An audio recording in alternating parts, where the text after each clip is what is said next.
Baik. Assalamualaikum warahmatullahi wabarakatuh. Alhamdulillahi rabbil alamin.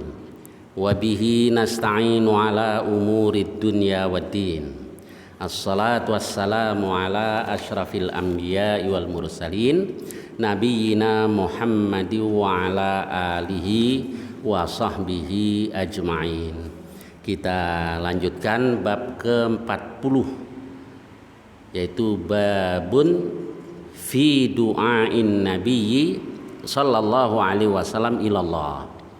Bab tentang dakwah Rasul, ajakan Nabi sallallahu alaihi wasallam kepada Allah, yakni kepada agama Allah Subhanahu wa taala, wa sabrihi ala adzal munafiqin, dan tentang kesabaran Nabi terhadap gangguan orang-orang munafik. Baik, kita lihat hadisnya nomor 1176. Bismillahirrahmanirrahim. Hadits Usamah bin Zaidin radhiyallahu an.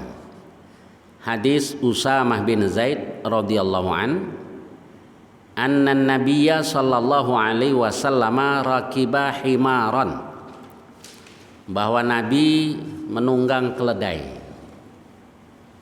alaihi ikafun tahtahu qatifatun fadakiyah.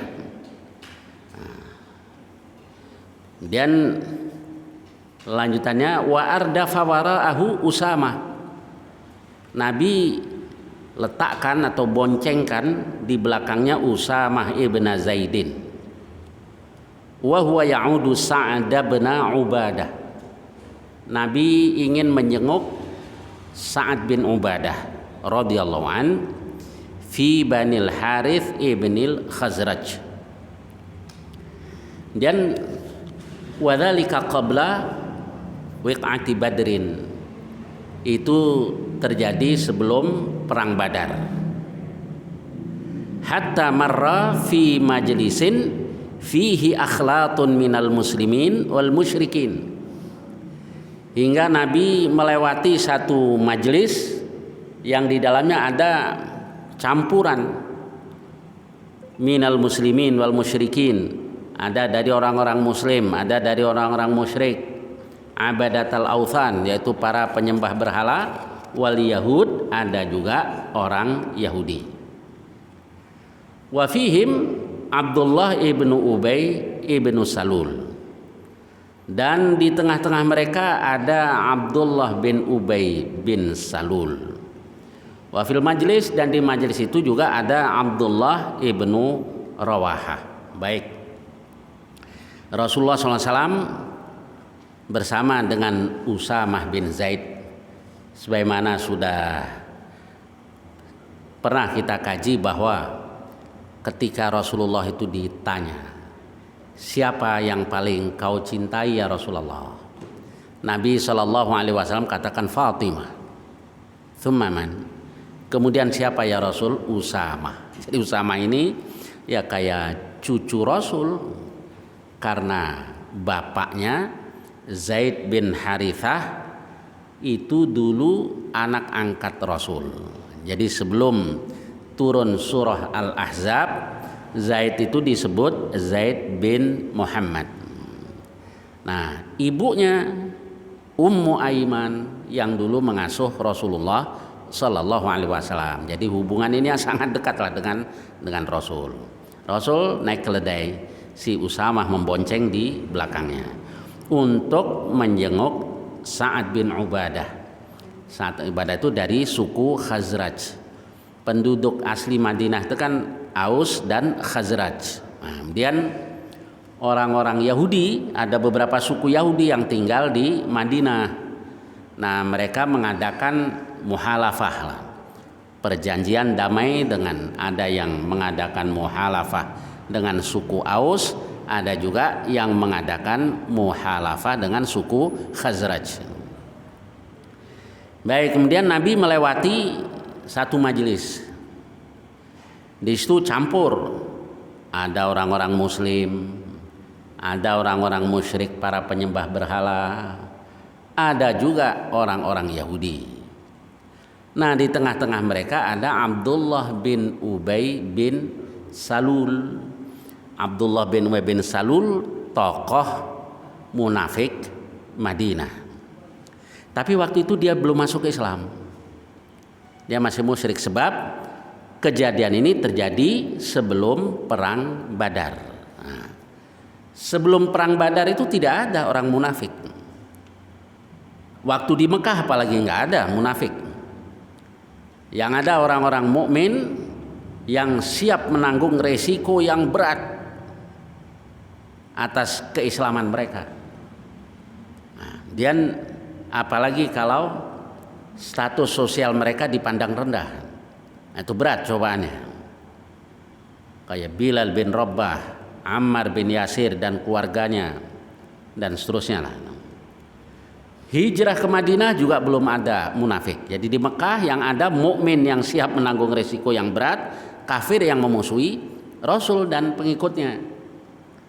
Hijrah ke Madinah juga begitu, belum ada orang munafik, yang ada orang-orang mukmin. Kemudian yang kedua orang-orang kafir, orang musyrik yang memusuhi Rasulullah SAW dan pengikutnya. Munafik itu muncul setelah perang Badar. Jadi karena Rasul menang dalam perang Badar, Rasul mulai disegani, Rasul dan orang-orang mukmin. Rasul dan orang-orang mukmin sudah punya power, maka di situ baru muncul orang-orang munafik. Jadi bisa bisa ditebak sebenarnya apa motivasi orang-orang munafik tadi masuk Islam. Karena Islam sudah menang. Nah, ya udah menang nih, kalau nggak masuk Islam, yang sebenarnya sih kalau diayak-ayak gitu, banyak yang munafik ya ternyata ya. Nah, kita juga sudah diayak deh. Kalau begitu dihadapkan kepada ayakan gitu ya, pada ayakan ternyata banyak yang munafik. Maka kayak perang Uhud tuh liyamizal khabitha minat thayyib. Karena Allah hendak memilah itu yang khabith, yang buruk, yakni orang-orang munafik, wa thayyib, dan yang thayyib itu orang-orang mukmin. Nah, itu penyaringan sebetulnya, itu mana yang mukmin, mana yang munafik. Baik, saya lanjutkan. Nah, di tengah-tengah mereka ada Abdullah bin Ubay bin Salul yang tadi belum masuk Islam. Sebab terjadi sebelum perang Badar. Wa fil majlisi Abdullah ibnu Rawahah. Nah, di majelis itu juga ada Abdullah bin Rawahah. Ini sahabat yang masya Allah nih, Abdullah bin Rawahah. Nah, dulu ketika kita kaji di bab sebelumnya tentang saum, pernah dalam salah satu safar semuanya berbuka. Nah, jadi di bulan Ramadan fi syiddatil har, di panas yang terik. Hatta inna ahadana la yadau yadahu ala ra'sih min syiddatil har. Hingga salah seorang dari kami meletakkan tangannya di kepalanya karena sangat panas. Wa ma fina shaim, tidak seorang pun yang puasa di antara kami illa Rasulullah SAW wa Abdullah ibnu Rawahah, kecuali Rasulullah dan Abdullah bin Rawahah. Ini sedikit tentang Abdullah bin Rawahah. Baik, jadi di situ campur ya, ada Abdullah bin Ubay bin Salul yang masih musyrik waktu itu. Ada juga Abdullah bin Rawahah, sahabat Rasul. Falamma ghasyiatil majlisa ajajatud dabbah khammara Abdullah ibnu Ubay anfahu biridai. Ketika debu yang ditimbulkan oleh kendaraan Rasul, yakni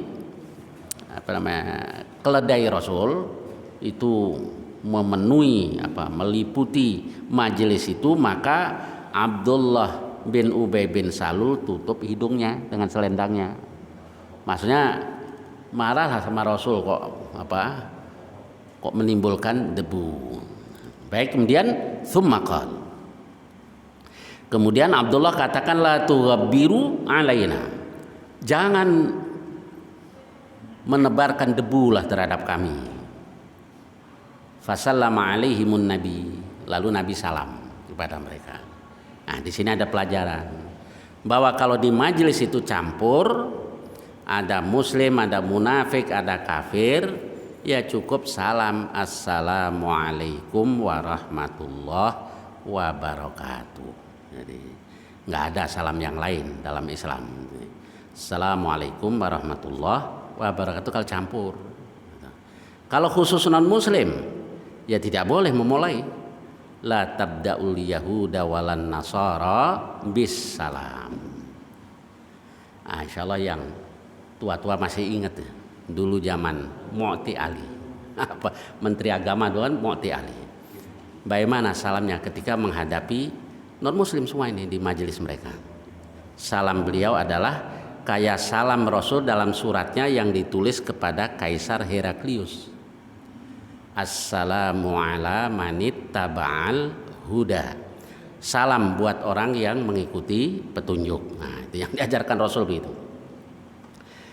Jadi nggak ada Santium, Swastiastu, itu kan kalau kita tasbih lah itu bertasbih kepada Allah, dia bertasbih ke Brahma, Wisnu, Siwa. Masa kita ikut-ikutan? Nah, dan nggak ada aturannya kan, nggak ada undang-undangnya di Indonesia. Yang nggak ada undang-undangnya aja udah kalah gimana? Gimana yang ada undang-undangnya?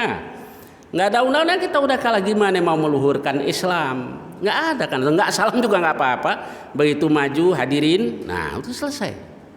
Ini karena pengen dapat simpati sampai tapi salah ini melanggar. Saya itu kan kalau kita subhanallah, alhamdulillah, wallahu akbar itu untuk mereka. Kita tidak ganggu. Tapi umat Islam jangan ikut-ikutan. Masa seorang muslim namo budaya gimana sih? Sembahnya siapa emang? Dia sudah janji sumpah la ilaha illallah. Kok masih begitu? Nah kan karena manusia itu, bukan karena Allah. Baik, Islam sudah ajarkan. Campur di majelis itu, ya Rasul cukup assalamualaikum. Baik, lanjutannya. Kemudian setelah itu thumma waqafa, kemudian Nabi berhenti. Fanazala, lalu Nabi turun. Fada'ahum ilallah, Nabi mengajak mereka kepada agama Allah. Jadi ada majelis campur dakwah, Nabi dakwah. Wa qara'a alaihimul Qur'an, dan Nabi bacakan Quran kepada mereka. Faqala Abdullah ibnu Ubay ibnu Salul. Abdullah bin Ubay bin Salul katakan, ayyuhal mar'u, hei si fulan, hei men, la ahsana min hadza in kana ma taqulu haqqan. Enggak ada yang lebih bagus dari ini kalau memang yang kau katakan itu adalah benar. Fala tu'dzina fi majalisina. Jangan ganggu kami dong di majelis-majelis kami. Warji' ila rahlik. Kembali ke rumahmu. Faman ja'aka minna faqsus alaihi. Barang siapa datang kepada engkau dari kami, nah ceritakan deh tuh kalau apa ada yang datang. Nah di situ kemudian qala bin Rawahah, yaitu Abdullah bin Rawahah sahabat Nabi, irsyana fi majalisina fa inna nuhibbu dzalik. Sudah liputi kami di majelis kami, maksudnya teruskan ya Rasul apa dakwahmu itu, kami menyukai hal itu. Nah di situ kemudian berantem yang ada di majelis itu. Fastabbal muslimun wal musyrikun wal yahud, saling celah mencela orang-orang muslim, orang-orang musyrik, orang-orang Yahudi, hatta hammu ayyatawatsabu, hingga mereka hampir saja mereka saling serang, saling pukul. Falam yazalin nabiyyu sallallahu alaihi wasallam yukhaffiduhum. Nabi terus meredakan mereka, sudah jangan ribut. Tsumma raqiba dabbatahu.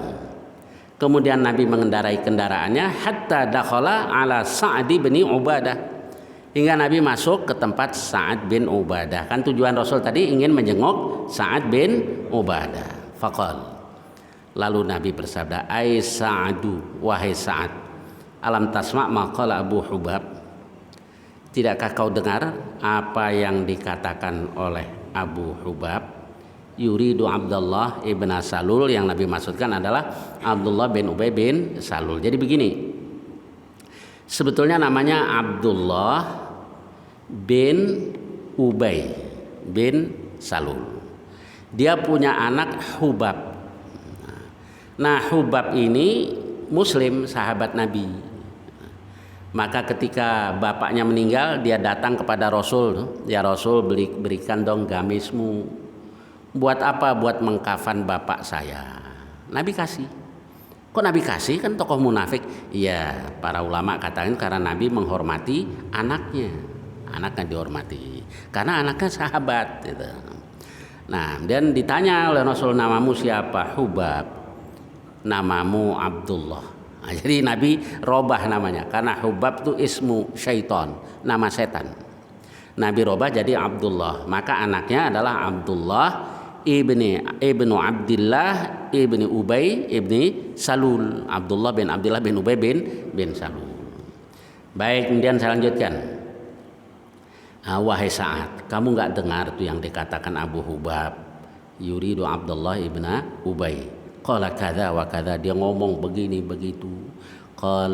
Saat katakan u'fu anhu ya Rasulullah, maafkan dia. Maafkan itu maksudnya udah jangan diapa-apain. Wasfah, dan berlapang dadalah. Berlapang dadalah.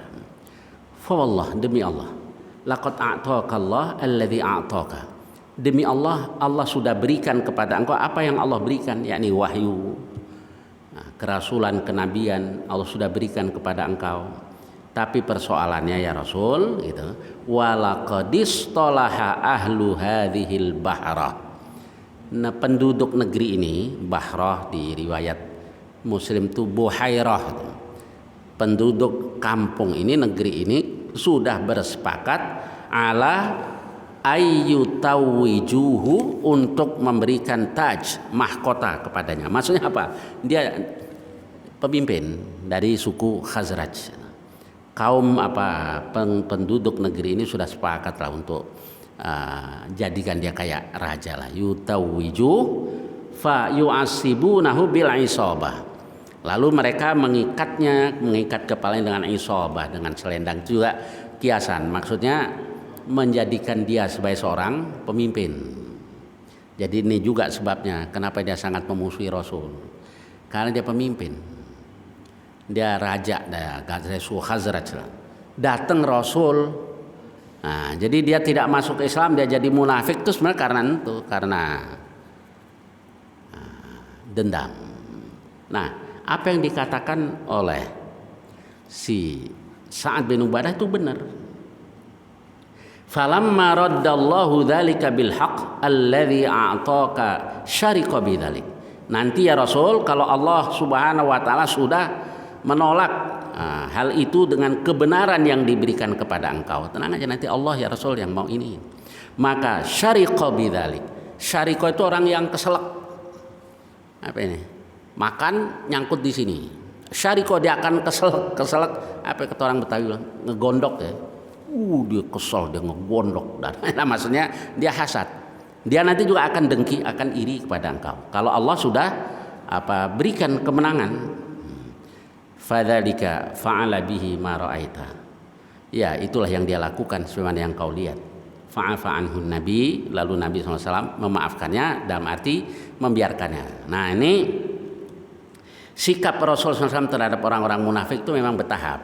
Ya, kayak Abdullah bin Ubay bin Salul waktu belum masuk Islam ya, habis perang Badar baru dia masuk Islam pura-pura.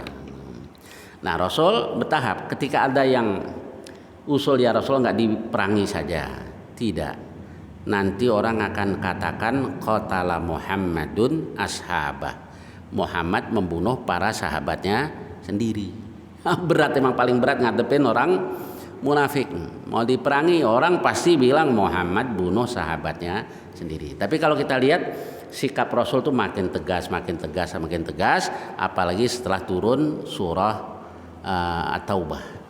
Itu baru tegas, nggak boleh ikut perang, ikut ini nggak boleh. Ini orang-orang munafik, dan munafik yang jelas kemunafikannya, itu nggak boleh kita sholati kalau mati. Kalau jelas, kalau nggak jelas bagaimana? Ya sudah sholati saja, urusan dia dengan Allah. Dulu yang jelas tuh ya Abdullah bin Ubay bin Salul. Sebab anaknya tadi Abdullah datang, ya Rasul sholati bapak saya. Iya. menurut beberapa riwayat itu Rasul sholatkan. Setelah itu turun surat Taubah tadi, wala tusalli ala ahadim minhum mata abadan, jangan kau sholati seorang pun di antara mereka yang mati selamanya. Ya kalau ada yang kayak begini biarin aja, ntar yang nyolatin juga turu-turu dia. Turu-turu dia, dibayar bisa itu yang nyolatin, jadi nggak tulus karena Allah. Baik, kita lanjutkan hadis berikutnya, masih tentang Rasul dan Abdullah bin Ubay bin Salul. Haditsu Anas radhiyallahu anhu qila lin Nabi. Ini berasal dari Anas, dikatakanlah kepada Nabi, lau ataita Abdullah ibn Ubay, ya Rasul, andai saja engkau datang ke Abdullah bin Ubay, fantalaqa ilaihin nabi sallallahu alaihi wasallam, lalu berangkatlah Nabi ke tempatnya, warakiba himaran, dan Nabi mengendarai keledai, fantalaqal muslimun yamshuna ma'ah, maka orang-orang muslim ikut berjalan berangkat berjalan kaki bersama dengan Nabi. Wahia ardun sabikhah, daerahnya Abdullah bin Mas'ud tanah yang gersang tandus, jadi berdebu kalau orang lewat. Falamma atahun Nabi sallallahu alaihi wasallam, ketika Nabi mendatanginya, faqal, dia katakan, ilaika anni, nyahlah engkau dariku, wallah laqad adani natnu himarik, nih bau busuk keledaimu ini, bau tidak sedap keledaimu telah mengganggu kami, telah mengganggu aku. Nah lalu ada faqala rajulun minal ansari minhum, salah seorang dari kaum Ansar di antara mereka katakan, wallah, demi Allah, lahimaru Rasulillah SAW atyabu rihan minka, keledai Rasul mah lebih wangi baunya dibanding engkau. Wah, mulai berantem kan ya, tapi Rasul redakan, jangan berantem. Fakana bainahuma darbun bil jaridi wal aidi wan ni'al, lalu saling memukul dengan pelepah korma, dengan tangan, dengan sendal.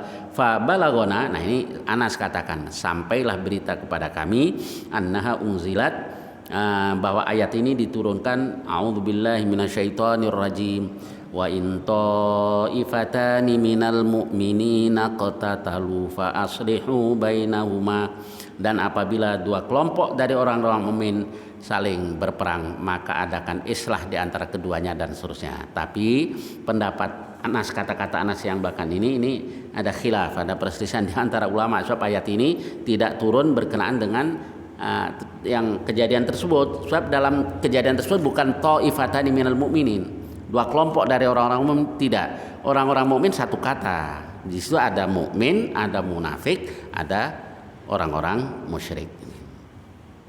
Baik, saya lanjutkan. Babu qatli Abi Jahlin. Kok babnya bunuh-membunuh terus ya, namanya bab jihad ya. Bab tentang terbunuhnya Abu Jahal. Kalau dia katakan, qala Nabi sallallahu alaihi wasallam yauma Badrin, di hari Badar Nabi katakan, may yang duru ma fa'ala Abu Jahlin, siapa yang mau melihat ke Abu Jahal, fantalaqa ibnu Mas'ud, maka berangkatlah Ibnu Mas'ud, qad darabahu ibna Afra hatta barada, kedua anak Afra telah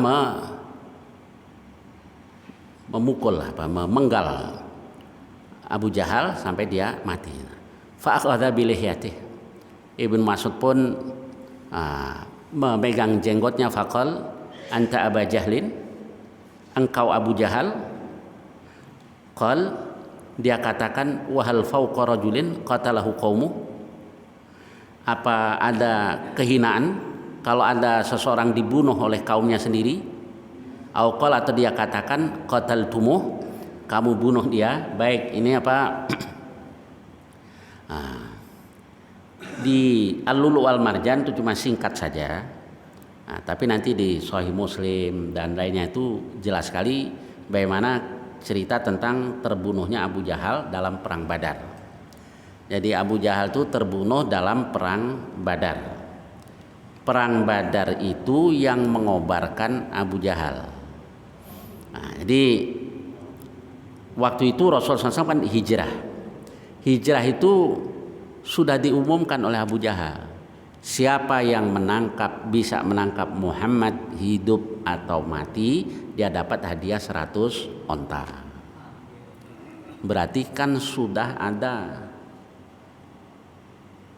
pengumuman, explanation dari Abu Jahal. Itu perang, kondisinya kondisi perang. Kan ada orang-orang orientalis juga yang mengatakan bahwa umat Islam itu penyamun. Enggak, memang kondisi perang. Di negara di negeri manapun di seluruh dunia kayaknya ada ya waktu itu kayaknya sampai sekarang ya Pak Haji ya, kalau perang itu legal merampas. Nah itu kan ya, perang itu legal merampas, maka ada istilah rampasan perang, rampasan perang. Itu kayaknya sampai sekarang, dari dulu sampai sekarang itu begitu hukum yang berlaku di seluruh dunia ya, hukum perang. Nah, perang Badar itu bermula ketika rombongan yang dipimpin oleh Abu Sufyan, kafilah dagang kembali dari Syam menuju ke Mekah, kan lewat Madinah, di sebelah barat Madinah. Nah, kemudian umat Islam lagi patroli. Memang semenjak Rasul hijrah tuh setiap hari patroli. Nah, itu yang membahas agak panjang lebar tentang perang Badar itu Jenderal Syed Khattab. Itu dia nyusun buku Ghazwatu Badrin Al-Kubra, perang Badar yang agung. Nah, karena yang menganalisa jenderal pas bener, jadi dari sisi ilmu kemiliteran itu bagaimana perang Badar, kenapa Rasul menang dan seterusnya gitu, dibahas.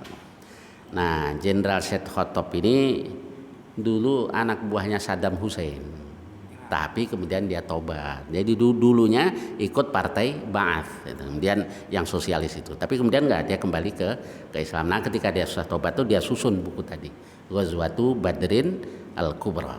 Baik, kemudian dia jelaskan panjang lebar itu bagus sekali. Kemudian kayak contohnya dalam perang Badar, salah satu sabab yang memberikan kemenangan kan Allah. Perang yang digunakan Rasul itu sesuai dengan perang pada padang pasir yang bagus itu. Apa itu? Saffan. Nah, di Quran Allah katakan innallaha yuhibbul ladzina yuqatiluna fi sabilihi saffan ka'annahum bunyanum marsus. Sesungguhnya Allah menyukai orang-orang yang berperang di jalan Allah dengan saffan. Nah, itu beliau jelaskan dari segi ilmu kemiliteran apa yang disebut perang saff. Nah, seolah-olah dia bunyanum marsus. Nah, perang yang dilakukan orang Quraisy itu hit and run. Nah, sedangkan Rasul dan umat Islam itu bertahan. Kan Rasul katakan jangan ada yang bergerak sebelum aku suruh. Jadi mereka nyerang, lari sampai kehabisan tenaga, baru Nabi suruh serang gitu. Nah, itu salah satu sebabnya. Sebab-sebab yang lain banyak lah. Nah, kemudian ketika kafilah Abu Sufyan kembali dari Syam, kan nggak bersenjata, bukan tentara, dikejarlah oleh umat Islam karena lagi patroli tadi, dikejar lari. Nah, dalam hati umat Islam pengennya dapat yang tuh. Kenapa? Karena bawa pampasan perang yang banyak kafilah. Tapi Allah menghendaki nggak begitu, perang dulu enak aja, nggak pakai perang atau dapat itu. Jadi kemudian rombongan Abu Sufyan ini kembali ke Mekah. Sampai di Mekah, Abu Jahal lah yang mengobarkan untuk perang. Gitu. Kalau Abu Sufyan katakan, udahlah nggak usah perang, Muhammad udah kembali ini ke Madinah. Tapi Abu Jahal jadi yang ngeyel memang Abu Jahal. Gitu. Kemudian, dia berangkat dengan pasukan sebanyak sekitar 1.000 orang. Nah, dan foya-foya mereka buat konsumsi pasukannya itu setiap hari potong 9 sampai 10 ekor onta. Kan berarti luar biasa kan ya, makannya enak gitu. Ya ternyata itu sebab di antara sebab kekalahan. Umat Islam menang itu kan juga lagi susah-susah kan, perang Badar. Nah, ketika umat Islam jumlahnya banyak, ya kalah dan hampir kalah. Kayak perang Uhud, kan banyak jumlah umat Islam. Kemudian perang Hunain hampir kalah, tapi Allah tolong. Jadi justru ketika prihatin gitu, ternyata malah Allah berikan kemenangan karena niatnya kuat ya Pak, berharapnya ke Allah. Baik, kemudian umat Islam cuma 300 orang. Jadi di situ sudah pecah sebetulnya dalam perang Badar. Nah, yang ikut Abu Sufyan nggak setuju dengan perang Badar. yang ikut provokasi Abu Jahal berangkat perang. Nah ini juga kata Jenderal Said Khattab tadi penyebab kekalahan. Kalau sudah pecah itu biasanya lemah. Ya maha benar Allah yang katakan wa'tasimu bihablillahi jami'an wala tafarraqu. Jadi kalau kita satu pegangannya kitab Allah, insyaallah menang apapun yang kita hadapi. Baik, kemudian perang Badar itu terjadi di Badar. Ya masuk wilayah Madinah tuh. Badar itu sebetulnya nama orang. Dulu ada Badar bin Quraisy. Dia kepala suku. Kan banyak ternak-ternaknya. Maka dia menggali beberapa sumur di Badar. Nah, kemudian sumur-sumur itu akhirnya dikenal dengan nama Bi'ru Badrin. Bir Badar. Kalau katakan ada Bir Ali, itu sumur Ali, ada Bir Badar. Nah, kemudian desa itu akhirnya dikasih nama Qaryatu Badrin, negeri atau desa Badar. Menjadi masyhur, menjadi terkenal karena perang Badar terjadi di situ. Jadi sampai sekarang dikenal orang. Baik, jadi itu sih tentang perang Badar. Nah, kemudian perang sudah usai, Nabi suruh sahabat mencari jenazahnya Abu Jahal. Mana ini Abu Jahal? Sudah mati betul atau belum? Jadi ternyata yang membunuh Abu Jahal itu berapa orang? Pertama dipenggal, pengawalnya pagar betisnya bubar, termasuk Ikrimah anaknya sendiri. Nah sahabat yang memenggal tadi dipenggal tangannya oleh Ikrimah. Dia kayak begitu masih hidup tuh. Abu Jahal sudah jatuh terkapar itu masih hidup. Jadi ternyata orang kalau jahat itu kuat. Kemudian ada dua orang yaitu Mu'adz dan Mu'awidh ibn Afra. Keduanya adalah anak Afra yang diceritakan di hadis ini. Ini orang Ansor, pemuda Ansor. Kan belum pernah lihat wajah Abu Jahal. Dia nanya ke seorang muhajir, "Ya ammi, wahai paman, mana Abu Jahal?" "No, udah jatuh." Tergeletak tuh. Tapi dua pemuda ini bersumpah, "Kalau aku bertemu dengan Abu Jahal dalam perang ini aku akan bunuh." Dua orang pemuda tadi. Kakak beradik tadi. Kemudian untuk membebaskan sumpahnya lompat dua pemuda tadi dan dibunuh. Selesai perang Badar aturan kan udah mati ya.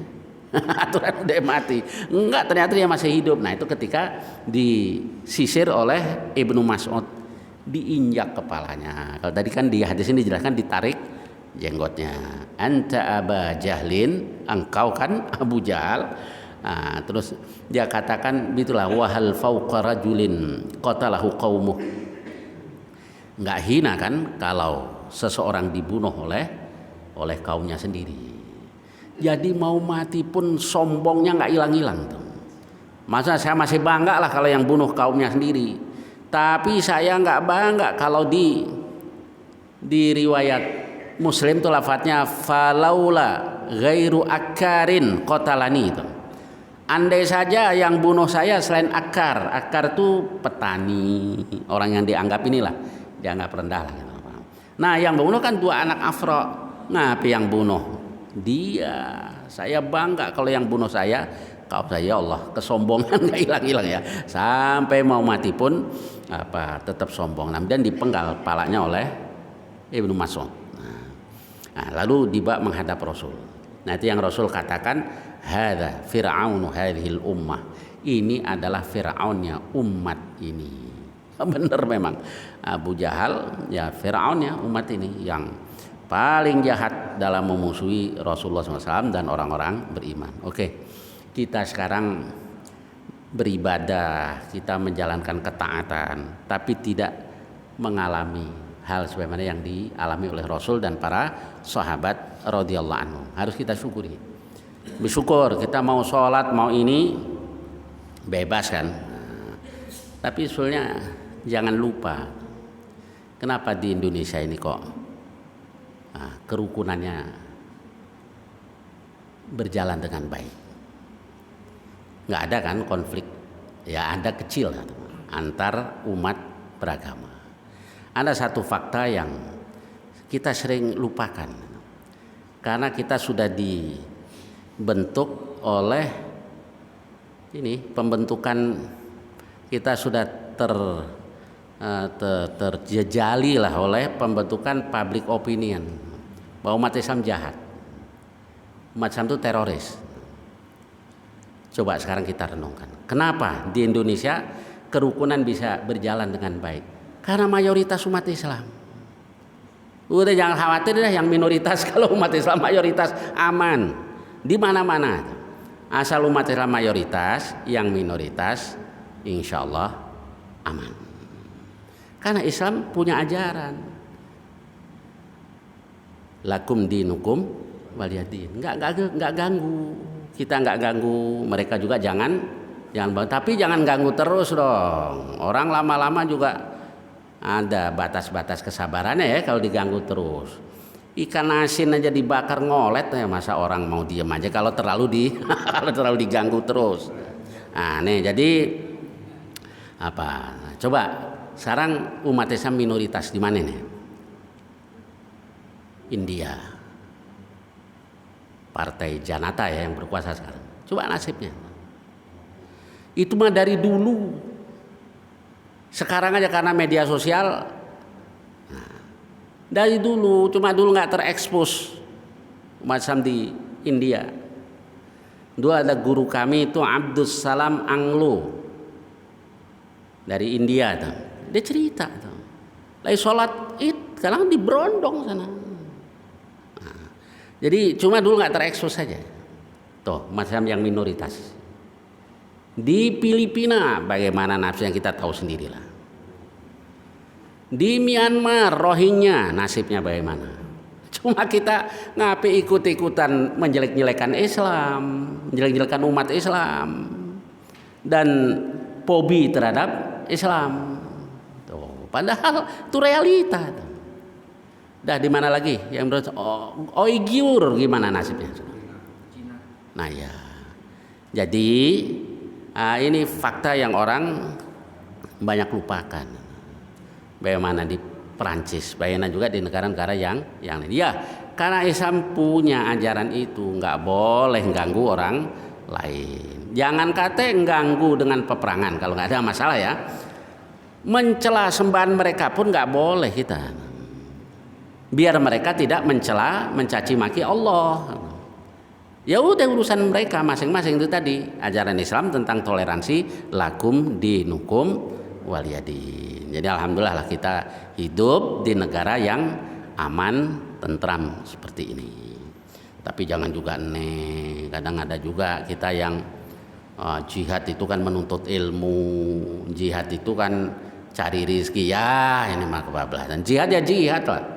Di Quran tuh ayat tentang jihad mungkin 20 ayat lebih itu. Semuanya konteksnya dengan qital.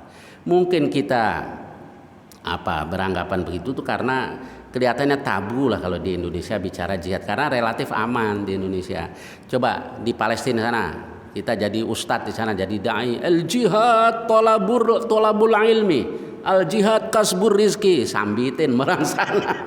Kondisinya menuntut untuk begitu, maka jangan juga dipelintir-pelintir. Tapi jihad juga nggak ngawur, bukan ngebom pasar, itu bukan jihad, itu ngebom kantor, ngebom orang di masjid, bukan itu.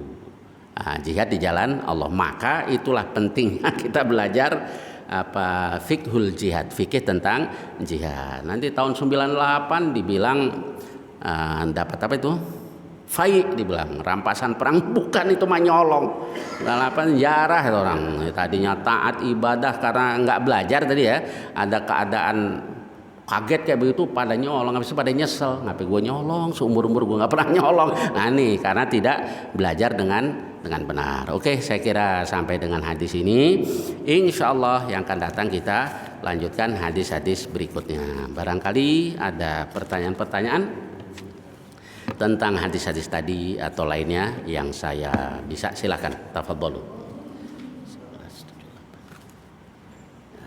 Silakan. Ya, fadhol, silakan Pak Haji. Pada zaman Nabi itu kan ada yang orang munafik pura-pura masuk Islam. Ya, ya. Bagaimana memperlakukan mereka? memperlakukan munafik tadi. Bagaimana Rasulullah memperlakukan. Baik apa? Karena kan juga yang tadi kalau dibunuh juga Ya, betul. Ya. sudah termasuk sahabat. Ya, lahiriahnya, lahiriahnya betul. Kalau dibunuh kan akan diekspos bahwa Ya, bunuh sahabatnya sendiri. Baik. Memang paling berat juga menghadapi munafik, itu yang paling berat. Maka tentang orang-orang munafik itu Allah ceritakan di berbagai surah. Selalu ada kan munafik. Bahkan ada satu surah khusus yaitu surah Al-Munafiqun. Nah, sekarang bagaimana sikap Rasul kalau kita lihat ayat Quran dan sirah Nabi? Ya kayak begitu awalnya Nabi disuruh merangi nggak perangi. Tapi ternyata ya makin tegas kita. Memerangi sih enggak, cuma makin tegas.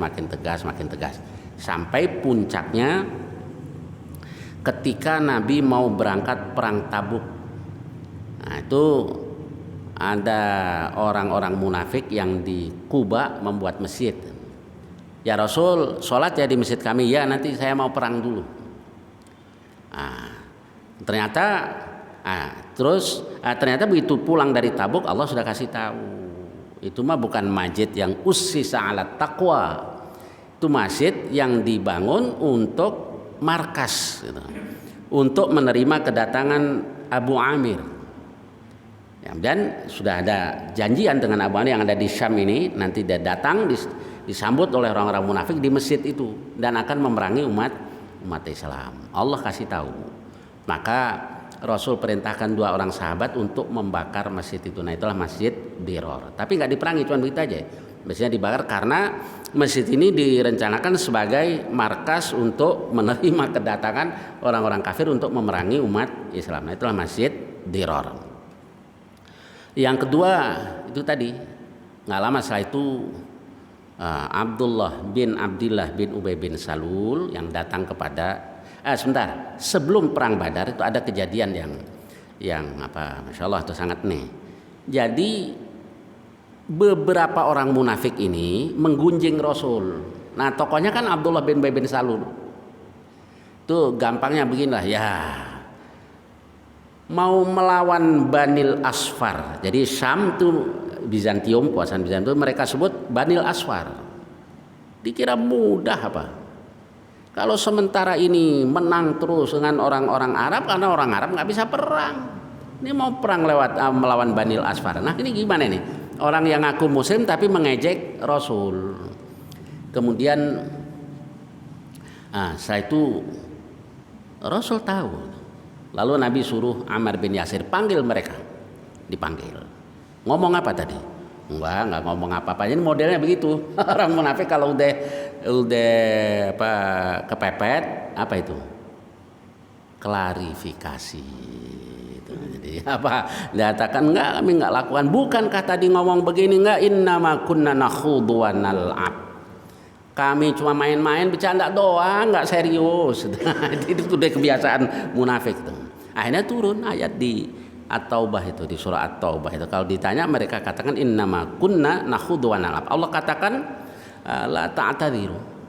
Qad kafartum ba'da imanikum. Jangan beralasan lagi kamu sudah kufur, sudah kamu beriman dan seterusnya. Jadi justru tegas jawaban dari Allah. Tapi itu nggak diperangi. Salah satu dari mereka tadi ada yang sadar, ya Rasul merinding dengar ayat tadi. Lalu dia pegang tali kendali kuda Rasul minta maaf. Rasul jalan terus, nggak dihiraukan oleh Rasul. Kenapa ada orang minta maaf kok nggak dihiraukan? Urusannya berat. Biar Allah sajalah yang karena urusannya berat itu munafik. Lalu jadi sekian banyak tadi yang taubat satu aja. Kemudian dia berdoa, ya Allah matikan aku syahid. Hatta la yaqula ahad, hingga tidak ada seorang pun yang mengatakan ana ghassaltu, ana kafantu, ana dafantu. Dulu aku yang mandikan dia, dulu aku yang kafankan dia, dulu aku yang kuburkan dia.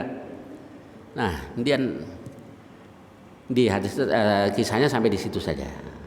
Setelah Rasul wafat, benar nih orang berangkat perang. Nah, jenazahnya hilang, jasadnya hilang. Maka banyak ulama yang berpendapat insya Allah taubatnya diterima karena sesuai dengan doanya, biar aku syahid saja ya Rasul, hatta la yaqula ahad, hingga nggak ada seorang pun yang mengatakan aku yang kafan, aku yang mandikan dan seterusnya tadi. Jadi di situ juga ada pelajaran bahwa sekian banyak munafik tuh ada sih yang tobat, tapi dikit yang banyak sih nggak tobat. Ya kayak zaman dulu Pak Haji, zaman Jepang ikut Kenil gitu ya. Zaman merdeka ikut Bung Karno. Enggak, saya ingat di kampung saya dulu ada upacara hari ulang tahun kemerdekaan. Orang anak-anak muda kan nggak tahu, panitianya nggak tahu. Yang suruh baca teks proklamasi itu dulunya Kenil. Yang tahu yang tua-tua. Jadi akhirnya begitu selesai nih pada protes, gimana lo main suruh aja, orang nggak lihat-lihat. Dulu tuh Kenil dia tuh ikut apa ikut Jepang. Jadi ada juga orang yang begitu ya, begitu merdeka dia paling depan, dia baca teks proklamasi. Nggak, ini bukan soal agama, tapi karakternya biasanya begitulah orang munafik tadi. Baik, kemudian setelah itu Rasulullah tidak izinkan seorang munafik pun untuk ikut perang, gitu aja, tapi nggak diperangi. Lalu apa Rasul nggak tahu mana yang munafik mana yang tidak? Tahu, Rasul tahu. Tapi nggak dibuka juga oleh Rasul. Kalau dibuka kan fitnah buat kita kan. Kita nanti main tuduh orang munafik, ini munafik. Karena itu Rasul juga tidak buka kecuali kalau ada bukti yang tegas kayak Abdullah bin Ubay bin Salul. Ada seorang sahabat yang dikasih rahasia besar tadi itu Hudzaifah bin Yaman, tapi dia sekret orangnya. Jadi dia nggak buka tuh siapa yang munafik, nggak dibuka ke umum karena tidak ada bukti. Maka Umar pernah datang ke Hudzaifah bin Yaman. Aku termasuk yang disebut Rasul tidak, la wala uzaki ahadan ba'dak, enggak, dan aku tidak akan bersihkan nama siapapun sesudah engkau. Ini terakhir nih orang nanya, saya jawab. Kalau semuanya dijawab nanti bocor juga ya, ketahuan. Nah, kemudian yang dilakukan Umar, kalau ada orang mati Umar ragu mukmin apa munafik ini, maka yang dia perhatikan Hudzaifah bin Yaman. Hudzaifah sholat nggak? Kalau Hudzaifah sholat, Umar ikut sholat. Kalau Hudzaifah nggak sholat, oh berarti ini dia munafik gitu. Jadi begitu aja yang dilakukan oleh Umar ibn Khattab radhiyallahu anhu. Baik, saya kira sampai sini ya. Mudah-mudahan banyak manfaatnya. Wassallallahu ala nabiyina Mustafa Muhammad wa ala alihi washabihi wasallam. Walhamdulillahirabbil alamin. Assalamualaikum warahmatullahi wabarakatuh.